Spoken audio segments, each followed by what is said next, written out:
আব্দুল্লাহ ইবনে আব্বাস রাদিয়াল্লাহু তাআলা young man 12 13 14 বছরের বালক, তিনি তার বন্ধুর সাথে আলোচনা করলেন। বন্ধুকে বললেন, বন্ধু বলে যে না, তুমি এটা তোমার করার দরকার নেই, তারাই যথেষ্ট, যারা স্পেশালিস্ট পিপল, তোমার এটা করার দরকার। তিনি বলে যে আমি তার কথা পছন্দ করলাম, এবার আমি নিজেই চেষ্টা করলাম। আমি এবার সিনিয়র সাহাবীদের বাসার সামনে গিয়ে বসে থাকতাম। কখনো কখনো দুপুরে যেতাম, যখন সবাই ঘুমাবে, রেস্ট নেবে, কাইলুলা, এর সময় আমি সেখানে আমার চাদরটা বিছিয়ে আমি বসে থাকতাম তার দরজার সামনে। এর মধ্যে মরুভূমির আবহাওয়া, বাতাস আসতো, ধুলোবালিগুলো আমার মুখে এসে পড়তো, আমি এখানে বসে থাকতাম। যার বাসার সামনে বসে আছি তিনি দুপুরে দরজা খুলে তারপর আমি বলতেন, ইয়া ইবনা আম্মি রাসূলিল্লাহ, রাসূলের কাজিন চাচাতো ভাই আপনি এখানে, আপনি বললেই তো আমি দৌড়ে যেতাম। তিনি বলেন না, আমি তো জ্ঞান এরকম যে জ্ঞানের কাছে যেতে হয়, জ্ঞান কারো কাছে উড়ে আসে। আপনার কাছে জ্ঞান আছে, আমি আপনার কাছে জ্ঞান নিতে এসেছি। তিনি তার কাছে জ্ঞান নিতেন। কেউ একজন ঘোড়ায় চলে যাচ্ছে, তিনি তার ঘোড়ার লাগামটা টেনে দিয়ে বলতেন, আপনি একটু আমাকে কিছু বলে যান, আপনি রাসূলের কাছ থেকে এমন কি জানেন যেটা আমি জানি। In this way 10 years passed, 10 বছর শেষ হয়ে গেল। 10 বছর পরে এখন জ্ঞানের রাজত্বে তিনি এমন রাজা, প্রিন্স না, তিনি কিং, এম্পারার, তিনি সম্রাট হয়ে গেলেন। এখন সিনিয়র সাহাবীরা তার কাছে আসে যে এই বিষয় মাসালাটা কি বলো তো, এই আয়াতের অর্থ কি বলো, এই হাদিস কি, এই মানে ফিকহের মানে ইয়ে কি, অথবা ধরো যে এই মানে আরবের এই কবিতার অর্থ কি, এমনকি আমার বংশের ব্যাপারে তুমি বলো তো, যে আমার বংশের 14 জেনারেশন তুমি বলে দাও। লোকের এবার তার কাছে যায়, এবং এমন হয় এত পরিমাণ লোক যাচ্ছে, তিনি এবার নির্ধারণ করে দিলেন কেবলমাত্র শনিবারে আমার কাছে আসতে পারবে তারাই যারা কোরআন এর অর্থ জানতে চায়, রোববারে যারা আসবে তারাই আসতে পারবে যারা হাদিস জানতে চায়, সোমবারে তারাই আসবে কেবল যারা তাফসীর জানতে চায়, মঙ্গলবারে তারাই আসবে যারা ফারায়েজ জানতে চায়। বলে এমন কোনো নলেজ নাই যে নলেজের 10 বছর পরে আমি রেফারেন্স পয়েন্ট হয়ে যাই। আর আমারও যে বন্ধু এখন আমার দিকে আফসোস করে বলে, আরে আমি যদি তার কথা সেদিন শুনতাম। আপনার টাইম ইনভেস্ট ইন ইউ, আপনি নিজের মধ্যে ইনভেস্ট করেন। আপনি ফেসবুকে কাউকে ফলো করে তাকে সেলিব্রিটি বানিয়ে দেওয়ার দরকার নেই, আপনি নিজে সেলিব্রিটি হয়ে যাবেন।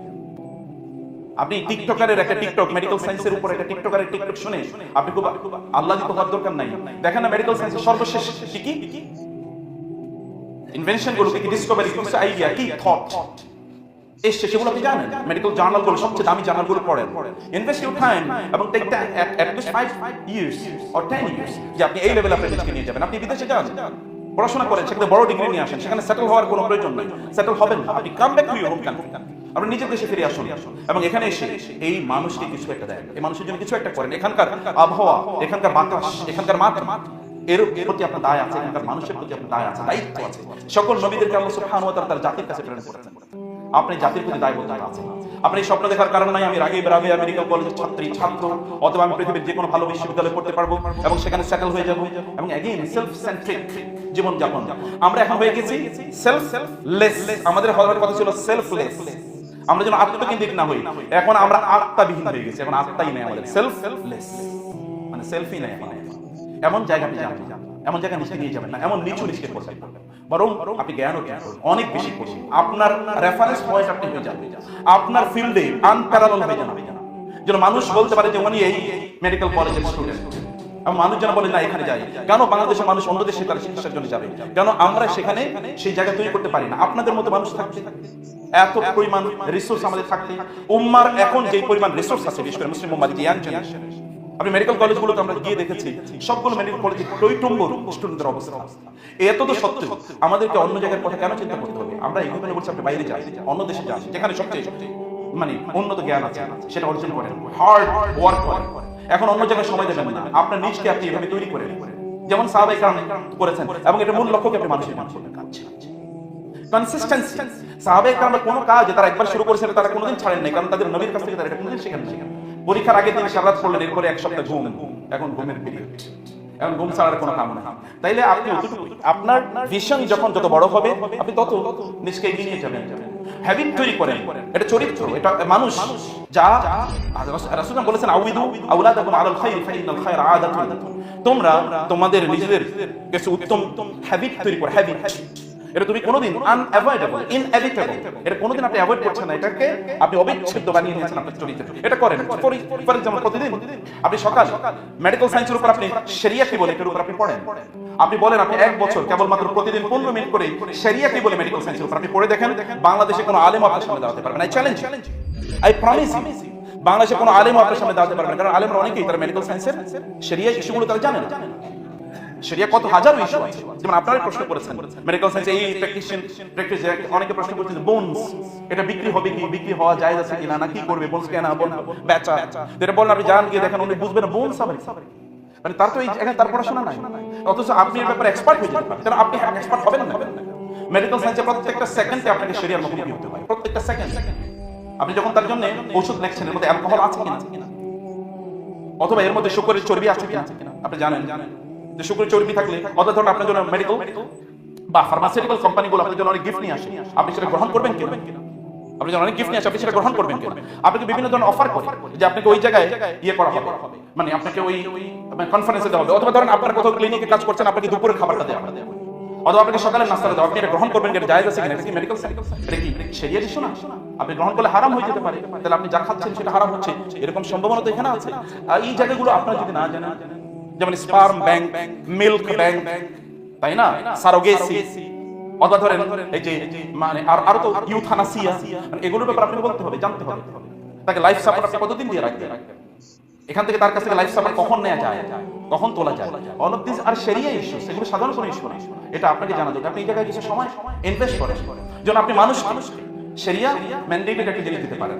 সাহাবায়ে কেরাম রাদিয়াল্লাহু তাআলা তারা শরিয়ার এক্সপার্ট ছিলেন, লোকেরা তাদের কাছে আসতো, রাসূল মারা গিয়েছেন কিন্তু ইসলাম কি একটু কমেছে না, ইসলামের জয়যাত্রা বরং আরো ছড়িয়ে পড়েছে, কারণ সাহাবায়ে কেরাম এমন ছিলেন।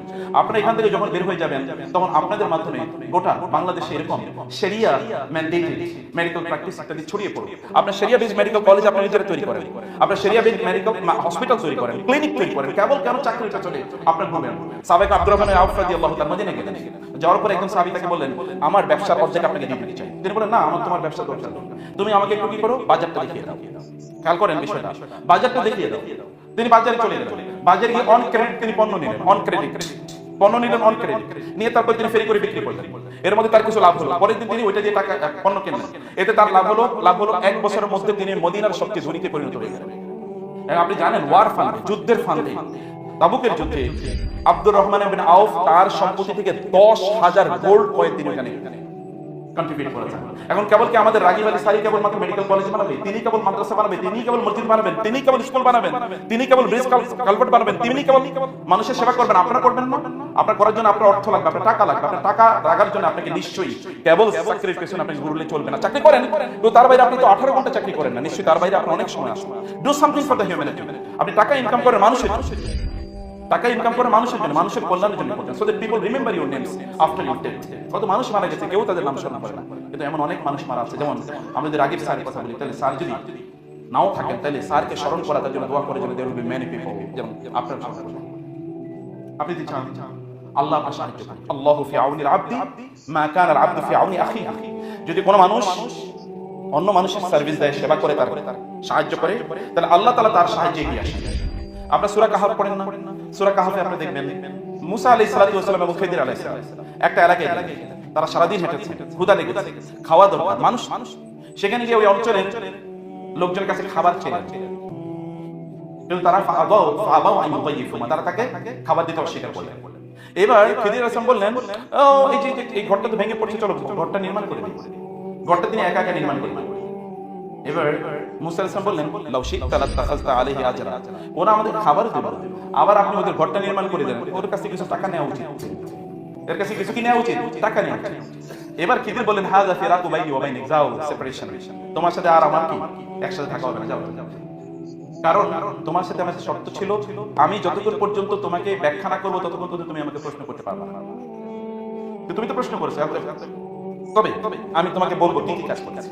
এর মধ্যে একটা হচ্ছে এই যে শিশুর ঘরটা, মানে ওয়া আম্মাল জিদারু ফাকান লিগুলামাইনি ইয়াতীমাইনি ফিল মাদিনাতি ওয়া কানা আবুহুমা সালিহা ওয়া কানা তাহতাহু কানজুল লাহুমা ওয়া কানা আবুহুমা সালিহা। তাদের পিতামাতা, এই যে দুই শিশুর কথা বলছি, ইয়াতীম, এদের পিতামাতা তারা ভালো মানুষ ছিলেন, তারা সমাজের কল্যাণের কাজ করতেন। এই কারণে আল্লাহ সুবহানাহু ওয়া তাআলা তাদের ঘর নির্মাণ করার জন্য একজন নবী এবং আরেকজন ওই যুগের শ্রেষ্ঠতম আবেদ আল্লাহ ওয়ালাকে পাঠিয়ে দিয়েছেন, যাও এই দুই শিশুর ঘর নির্মাণ করে নিয়ে আসো। আপনি যদি মানুষের কল্যাণে কাজ করেন, আপনার সন্তানদের জন্য আপনার টেনশন করা লাগবে না। Allah will assign angels to take care of your children, your family members.